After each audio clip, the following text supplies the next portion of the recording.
One of the first acts of the Funes regime we see in this movie is Funes ordering the attack on San Carlos, but as I said, it's Gonzalito we see getting the job, not General Lopez as it was in real life, and it is such a calm affair. It even is arranged after the smoke has cleared, which is wrong. It should be part of that paroxysm of violence which Funes visited upon the province. I do like that Gonzalito is just a little bit nervous even now. Gonzalito pep talks the troops before their attack on San Carlos. I like that there is no pretense of nobility of purpose. En San Carlos hay hembras como ustedes nunca han conocido. Venida desde Manao. Mitad tigresa, mitad paloma, y el que prefiera Virgo tendrá donde elegir. Recuerden las órdenes. Exterminar todo lo que no sirva. This is pure might makes right. They are just strong-arm thugs for a tyrant. We don't miss an opportunity to showcase what bad bush this province is. But in truth it was not an overland raid.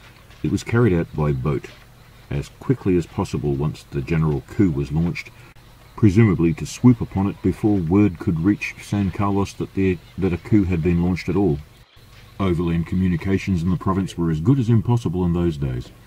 Now here comes an extraordinary sequence in which Funes unveils his new flag for the province. I think I'll let him do the talking.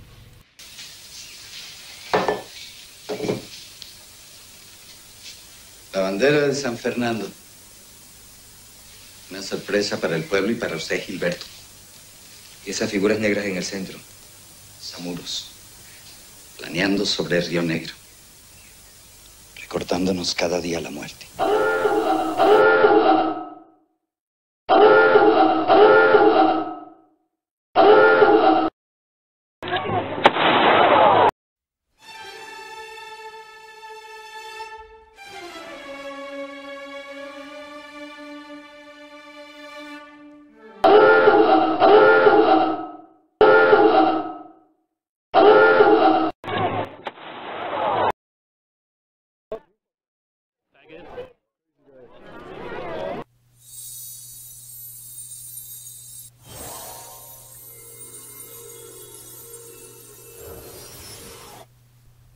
Well, you did see the live vulture behind his throne, didn't you? And the brutal raid on San Carlos is carried out. It is done like everything in this province, everything in the Funes regime, bare-knuckle, arbitrary brutality, looting, raping, enslaving, and you get an insight into the kind of judiciary system that this province has. This is pretty much how they do trials.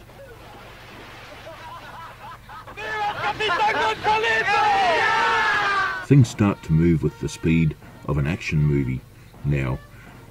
Here's an amazing sequence where Funes is training up some sort of military cadets in Prussian-style uniforms. They have the spit and polish of Prussia.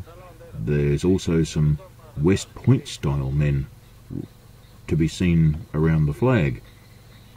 Yes, that flag that we're so familiar with. Yeah, those men look like they're from West Point, USA. I would love to know how true this is, but my diligent researchers are turning up very little. But Funes must have been building up quite some respectable military resources for such a backwater, to judge by the fact that when guerrillas overran the province, they conscripted 600 men into their forces from here. And he talked openly of conquering foreign countries. Gilberto has become the faithful secretary to the tyrant, in gratitude for having his life saved, and now he brings momentous news, fresh from Europe. Hoy 3 de agosto de 1914, Alemania ha invadido a Bélgica. La guerra europea se ha desencadenado. ¿Mejor? Puede ser el fin de la civilización. ¿La de ellos? Que bien podrida está. I do love the way this movie communicates Funes's notorious stern streak without actually spoon-feeding it to you at any moment. incredibly cool as this flag is, I'm sorry, I can't guarantee it ever did exist. I haven't turned it up in my researches. But it's there to form a baleful backdrop to these representatives of the European combatant powers in the new world war that has broken out. Funes explains to the concessionaires, who don't like what they're hearing, that Venezuela, being a neutral country, will be able to sell rubber to both sides, and my God, there's going to be a demand for rubber, not just from truck tyres, but also from gas masks. Millions of gas masks are going to be needed in this war, which will soon be marked by vast gas warfare. But the concessionaires complain that they haven't got enough slaves. He will find them some, but they should not be speaking to him out of turn like this. Yeah, spoiler alert, you just slit your own throat. You just signed your own death warrant. Right in front of all those foreigners. Just look at this man.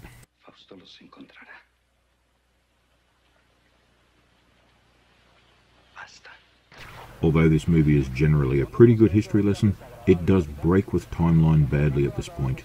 This should have happened earlier. Now, in something like a record in optimism, the dictator back in Caracas has appointed this man, Abelardo Garrochategui, to take over the job Funes is doing because he shouldn't be doing it. Yeah, just go into the hornet's nest and tell Funes here's marching orders. But as you can see in this newspaper article of the time, it happened a year before World War I started. It should have happened before this scene where Gilberto announces World War I has broken out. I'll hazard a guess that the movie makers wanted to have him see the mature Funes regime, to his horror, when he gets there, not the insecure early Funes regime like he faced. In actual fact, the time has come to introduce you to Juan Vicente Gomez, President for Life of Venezuela, who art in Caracas, which is practically another planet from San Fernando to Atabapo, where Funes now reigns supreme, because that governor he sent last time, yeah, Pulido, well, Funes murdered him and killed about another 130 people for reasons. So, in Caracas, Gomez decides it's a pretty nifty idea to send another one. Maybe Pulido just wasn't his day that day or something, and he comes in and offers great news. Says the new undisputed strongman who he's come to dispute with. Yeah, that plan couldn't go terribly wrong, could it? Let's digress a moment just to consider the sort of world he was walking into. Believe it or not, it's in the historical record that what Funes is about to say he actually did say. Well, I told you he was an avid reader of French philosophers, and this is what he distilled from his philosophical readings. La horca y el garrote son cosas vulgares, propias de la ferocidad española. La guillotina, en cambio, tiene la delicada exquisitez francesa. Es un monumento a la razón. Es una máquina aplanadora de las diferencias sociales. Es una herramienta depuradora de las sociedades enfermas. Le haría bien al territorio, a Venezuela, a la América toda. Maldita sea. Yes, he did try to introduce the guillotine. And yes, it failed. He couldn't get a good working model. And yes, he meant to purify other countries with it. He really did talk of conquering other countries. Sonrían.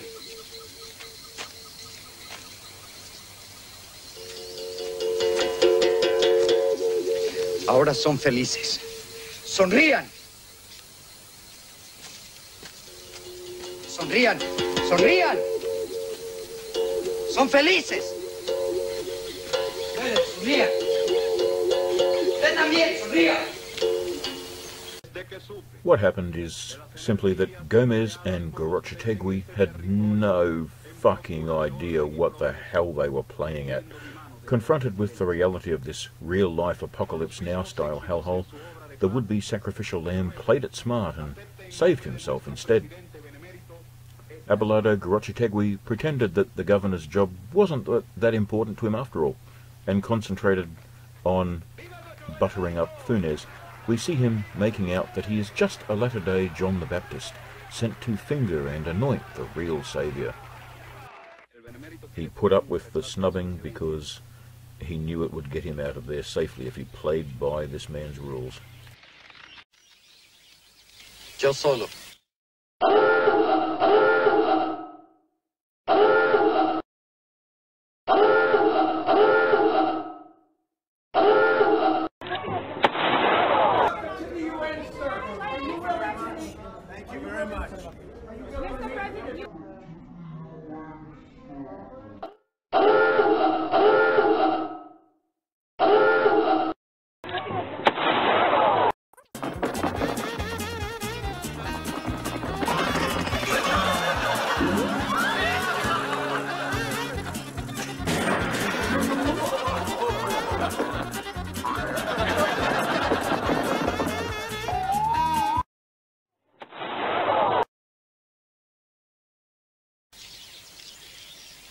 No se mueva, es solo un instante, Excelencia. What a vision of a caudillo he has become. Presumably reenacting this real-life photo session.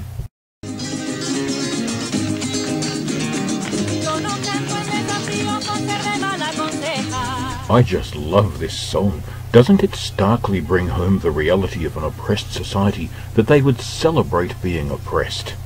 Outside we see the former governor's wife, Mercedes, gone insane, who no one ever talks to, they know it's good for them, and she serves as a living advertisement of Funes's raw power. Well, that's one of the theories of what happened to her. There's a theory, voiced by the descendants of Funes's godsons these days, that she actually lived quite a long time to die of beriberi in exile in Colombia.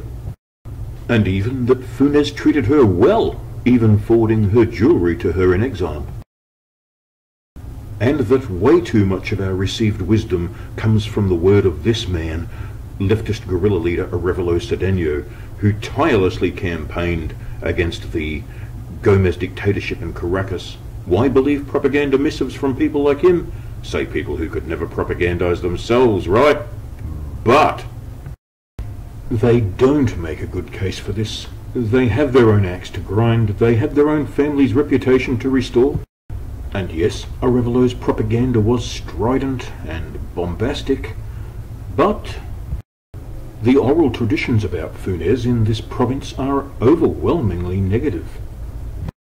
They scoff at the idea that he had 420 victims.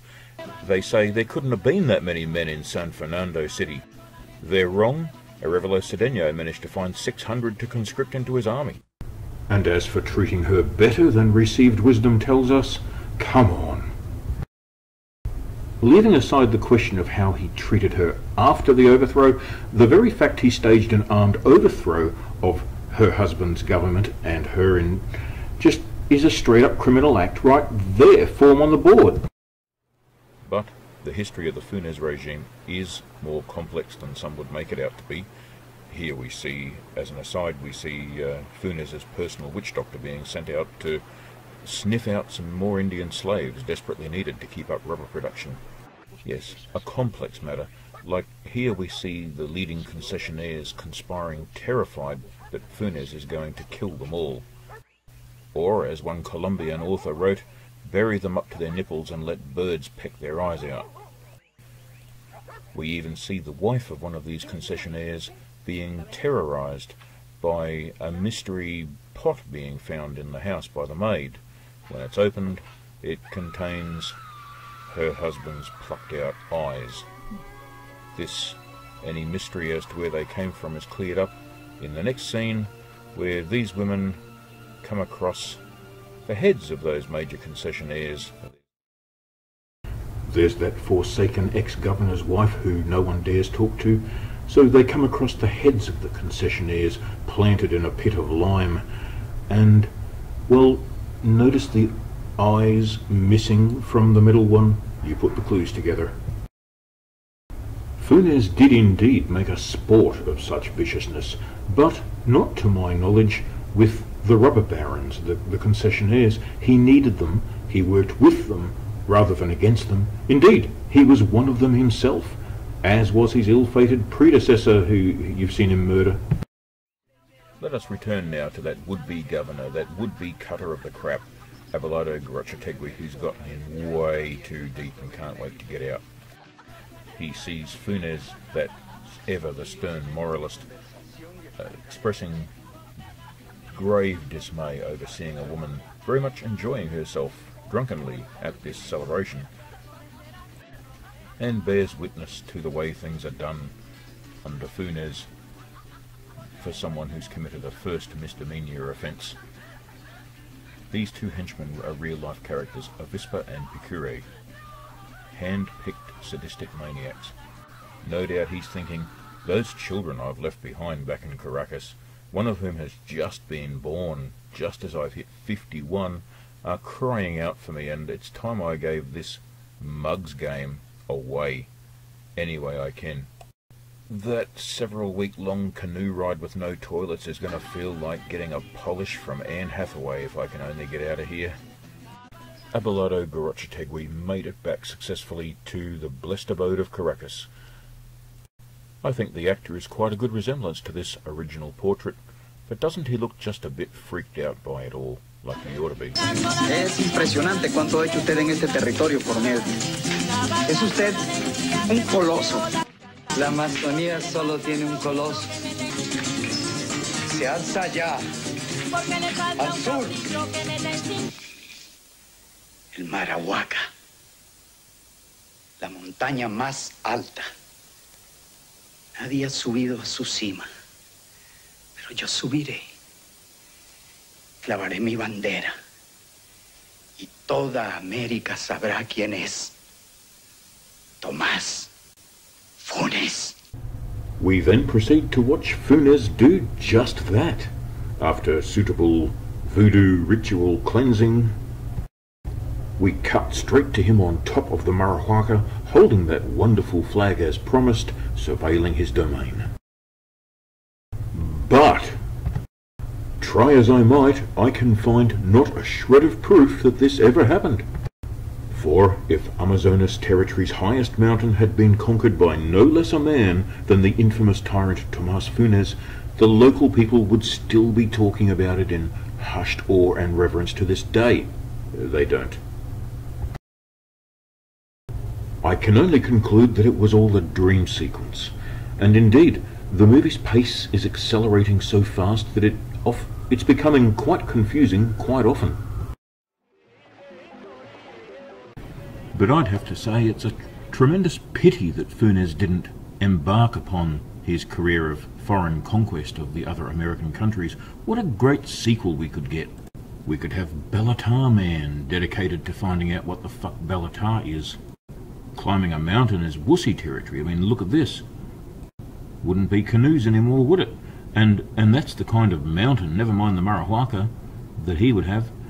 And after the conquest and civilizing and purifying of the USA with the guillotine, you could have a renaming. People would be happy. They'd have to be reminded that they are happy now. It would be, yeah, it'd be a fascinating enough world, but it would also make for a great sequel. Yeah, I've got to start crowdfunding to finance that sequel, and then when I've got my corruption fund suitably cashed up, just bolt off to Paris with it, lining my pockets with... Yeah, this has got to be done. Let's see how that sequel would go if it was made 2019 movie style, shall we? You want diversity re-education and overblown CGI bullshit that's useless to non-stoners. You want implausible action heroes who would die of stress-related illness as if their bodies really went through this. You want mindless violence and silly excess webbing that's gotta fucking hurt. This and more, and totally forgettable by next year when it's gone direct to DVD. Oh yeah, and it's a love story too, nearly forgot. This is 2019 and we're coming at you. Alright, so it's not exactly the heyday of the cinema anymore, is it? That did kind of suck butt crack. Look, we'll wait a few generations for the cinema to get good again, then we'll make a sequel. But in truth, it shouldn't surprise us that a tin-pot Venezuelan sub-tyrant should try to punch above his weight regionally and dominate the world, because Venezuelan history is replete with characters like that, like the insanely cruel Spanish conquistador of the 16th century, Lope de Aguirre, who rampaged through early Colombia and Venezuela ahead of the rest of Spanish settlement, turning this into a personal empire of evil, until crown forces had to be sent against him in the Caribbean. Only Werner Herzog and Klaus Kinski could make a movie about this, and trust me, see it. That's how Venezuela started. But what about Cipriano Castro, a turn of the 20th century head of state, who succeeded in getting his country ranged up against several European powers, blockading it with navies over Christ knows what? He is still something of a hero to this day, mostly over that. Indeed, wretched movies have been made about him, including one complete flop by The Next Tyrant. And who could forget the recent would-be tyrant Hugo Chavez, who made his country a colossus, up-armed it, stood up against the world and squandered resources and showed the world very little. Or Carlos the Jackal, millionaire Venezuelan playboy terrorist, who managed to ruin every terrorist organisation he glommed onto, all due to too much of daddy's money, millionaire leftist back in Venezuela.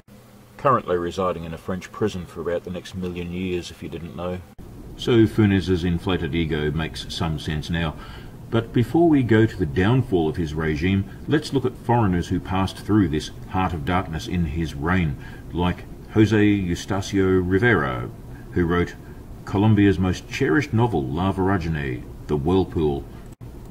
He asserts that many people in San Fernando were a Funes unto themselves, just only one of them bore that name. And how could we not mention the Swiss adventurer Francois Deloise, who passed through Funes's territory and took this photo, this nightmare fuel photo, of what he claimed was an unknown species of giant ape. Cryptozoologists wet their pants over it. It appeared to be photographic evidence of a surviving hominid. But realistically, it's a spider monkey, albeit a giant-sized one. Notice they do appear to have cut the tail off to enhance the effect of being humanoid. To head off the doubters, he posed on the same box, only to botch the comparison. Freakishly large as it is, one should note also it has the spider monkey's telltale, freakishly large clitoris. All things considered, it would be a worry if anyone who bore witness to Funes's Heart of Darkness came up with something that wasn't nightmare fuel. Nah, one more thing before I go on to the end of the Funes regime. This is a historically correct passage in the movie, where Funes actually did walk around the streets of his capital city at night time, eavesdropping secretly on his citizens' conversations in their houses. Yeah. And on one occasion, he heard mumble, mumble, mumble Funes, mumble, mumble, mumble Winchester, mumble, mumble, and he thought, yeah, they're planning to kill me with that make of gun.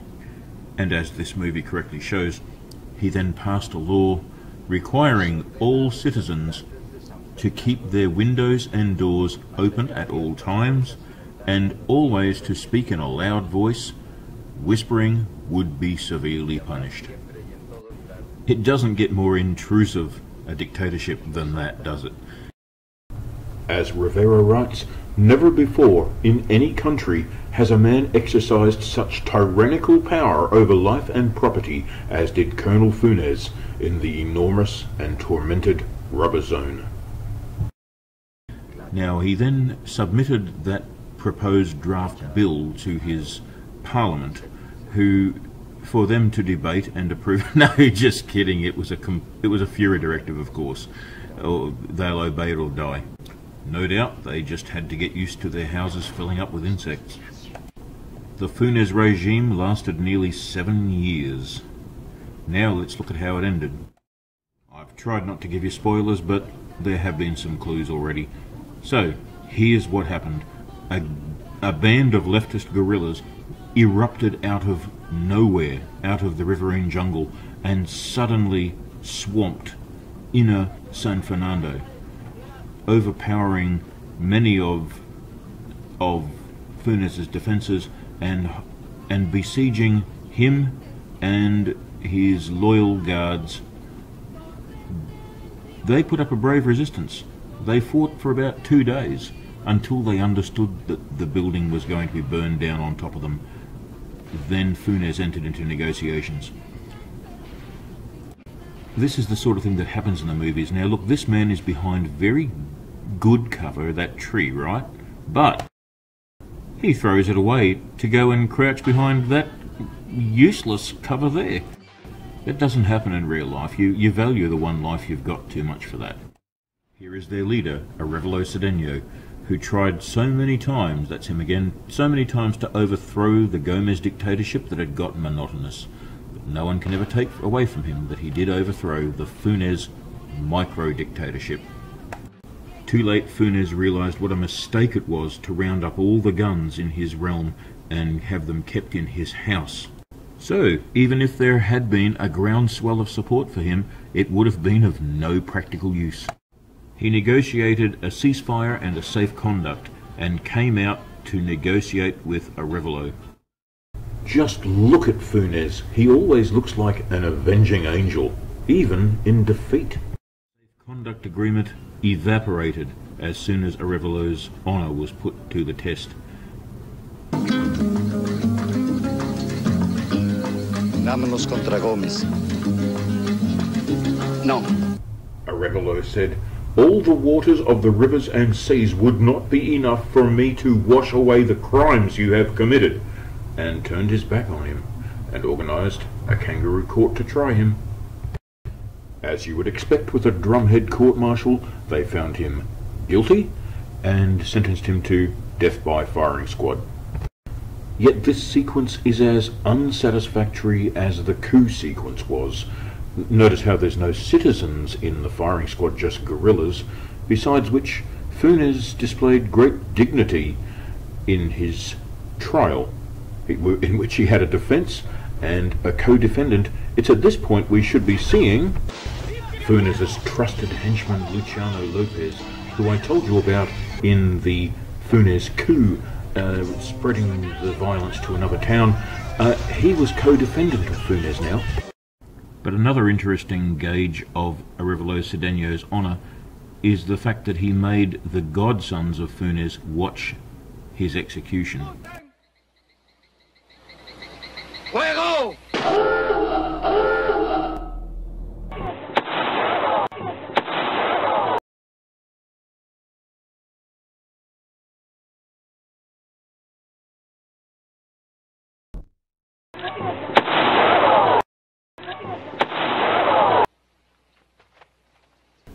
And so the firing squad reunited Funes with his old friend, that is, death.